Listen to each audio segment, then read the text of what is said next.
hostess, and this here may be tough to you. Snack cake to me, yeah, more hostess. This been overdue forever. Asked me when it was dropping, said never. Should've made you cut the feta, but I designed it Freemason Margiela. What's good, Shellitronnn here, the most woke, no joking. I'm back at again with a brand new video, and I'm gonna keep it a Bowberry biscuit. I think I'm ready to say this with a little bit more confidence right now. Donte Jackson is the front runner to becoming the 2018 NFL Defensive Rookie of the Year so far, and although his position of being the most productive rookie on the defensive side of the ball isn't exactly an undisputed one,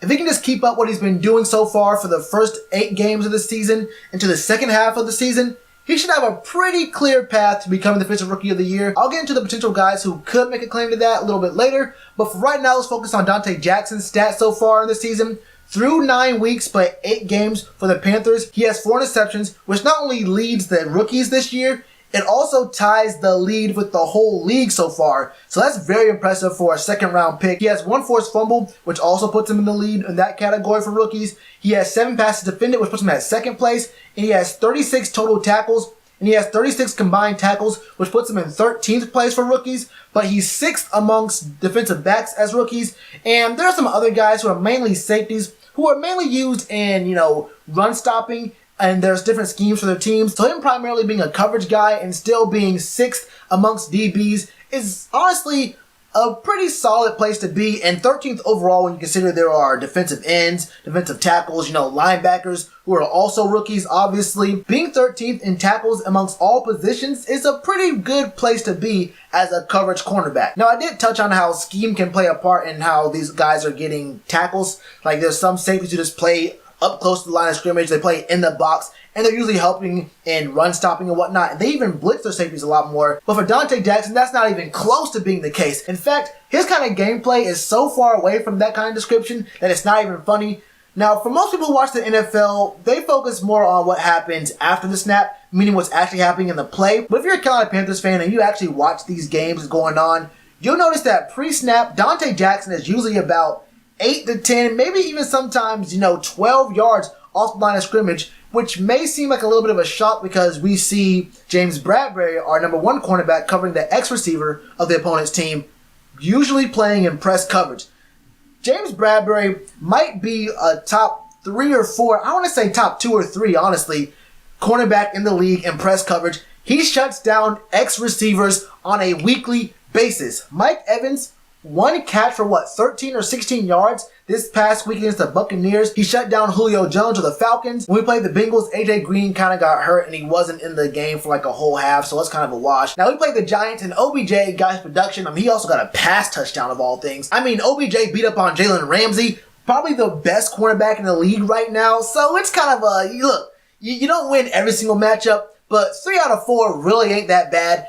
But the focus here is that Donte Jackson plays so far off the line of scrimmage, and you kind of wonder to yourself, why are the Panthers doing this? Now, most of us know that the Panthers run the Tampa 2 defense, and I could go into how the Tampa 2 works. It's a cover 2 shell. The middle linebacker plays a much deeper zone to help cover up the seams, which is the biggest hole in a cover 2 defense. And most teams don't run Tampa 2 because you need an elite, top of the line, top 2 or 3 coverage middle linebacker. Being a really good coverage linebacker does not work for Tampa 2. You have to be a top 1 or 2 kind of guy as a coverage linebacker who can actually cover against tight ends, slot receivers, anyone's going to be in that area. We have that in Luke Kuechly, so our team can do a lot of different things with our cover 2 shell. But usually in cover 2, you don't see one cornerback playing press and the other corner so far off the line of scrimmage, and it may as well be a cover 6 sort of look. But the reason why Eric Washington, the defensive coordinator for the Panthers, actually puts Donte in that kind of position is because Donte Jackson has that kind of breakaway speed, that kind of recovery speed. If the receiver's running a 1 or a 3, a quick out route over there, Donte can definitely make up that space between him and a short route in the flat so quickly that he may as well be playing in press. And even if the receiver does run a 7 or a 9 route on Donte, meaning corners and fades, he has the speed to keep up with just about any speed receiver on the field right now. For most teams, the fastest, most athletic receiver is going to be the X, and James Bradbury can cover those guys. And again, for most teams, if they move their X receiver around, they put him in the slot so they can get a mismatch against the nickelback. You don't really see the X receiver going up against the number 2 corner sometimes. That's getting a little bit too deep into it. The point is, Donte Jackson is a ball hawk, and any short routes, he can make up the space, and any deeper routes, he can keep up with these guys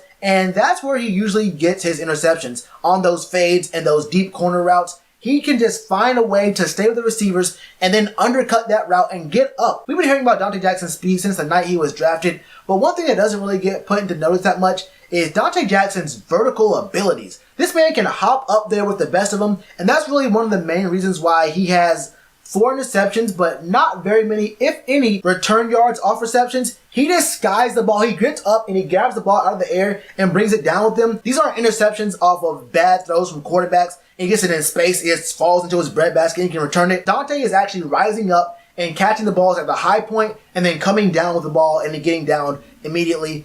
He has a skill that we haven't really seen in Carolina since Josh Norman. And honestly, I'm thinking that with his skill set, it's obviously his first year here, and we like to get into superlatives kind of early and quickly with these guys, but Donte Jackson has the ability, he has a much higher ceiling, I think, than Josh Norman.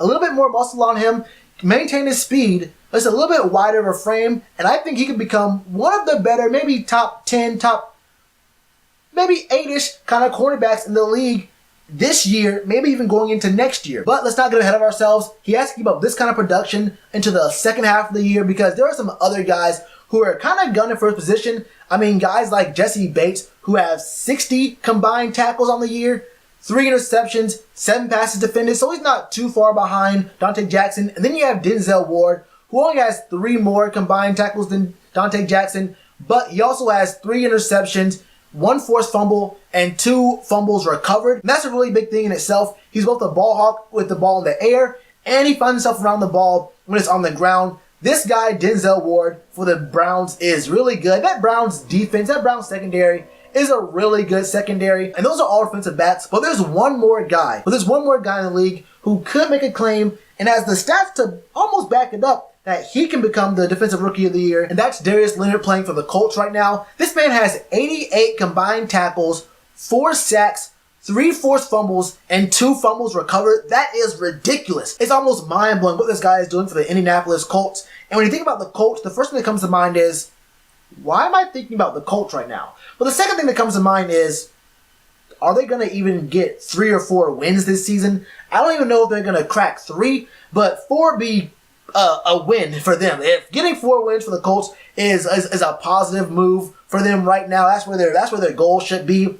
And that's really going to be the biggest thing that's going to be a knock against Darius Leonard is Rookies of the Year, MVPs. They usually go to guys on teams that are at least around 7-9, 8-8. They want to give them to winners, guys who actually help their team win. And it's not unheard of for guys on losing teams, on borderline horrible teams, to win these kind of awards. But they have to have such mind-blowing numbers, such numbers that are just crazy to even fathom, that there's no choice but to give it to those guys. And Darius Leonard, if he keeps up this pace, could have a strong chance at making that kind of case. I mean, if he ends up with double-digit sacks, maybe even 6 or 7 forced fumbles and 5 fumbles recovered, I would be hard-pressed not to at least consider him to be neck and neck with Donte Jackson if he were to continue his numbers. But being on a losing team really is a hard knock against your Defensive Rookie of the Year standing and the way people look at you, even though you're producing but your team isn't. So Darius Leonard is someone to look out for as being probably the biggest threat to Donte Jackson. But I think if Donte Jackson just keeps up with what he's doing so far this year,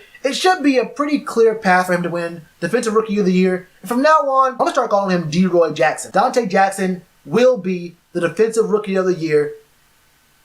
Book it. But what are your thoughts on this? Let me know your predictions for the season as a whole for Donte Jackson. What are your thoughts for these other guys who may have a claim for being Defensive Rookie of the Year this season? Let me know in the comments below. And you already know to do with that like button. Cheers to you, appreciate the chance. Being told y'all I been the man. Being told y'all I had the gift. Tell a friend, real ones gonna recommend. Count this as another win.